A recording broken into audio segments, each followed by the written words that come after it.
Friends and family are mourning the loss of 3 people killed in a crash over the weekend. Robert Albritton and his grandson Brandon died Saturday after their truck collided with another vehicle on the Highway 98 bridge over Big Creek Lake.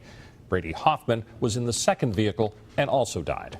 Fox 10 News reporter Letitia Bush went to their funerals and talked to loved ones today. Letitia? Hoffman and Brandon Albritton were students at Mary G. Montgomery High School. Dozens of their classmates paid their respects. Robert Albritton's friends reflected on his life.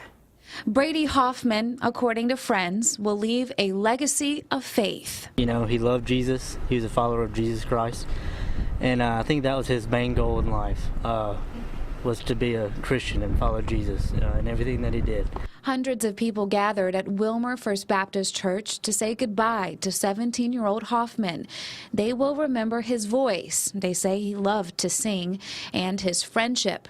Classmates say Hoffman never met a stranger.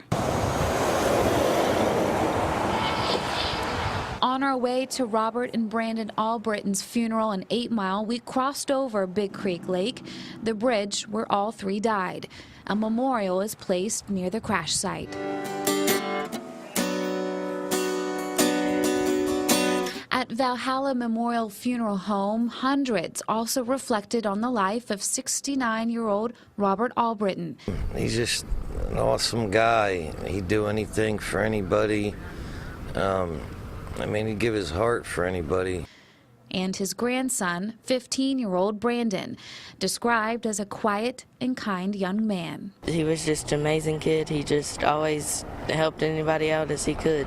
At Valhalla Memorial Funeral Home, hundreds also reflected on the life of 69-year-old Robert Albritton and his grandson, 15-year-old Brandon, described as a quiet and kind young man.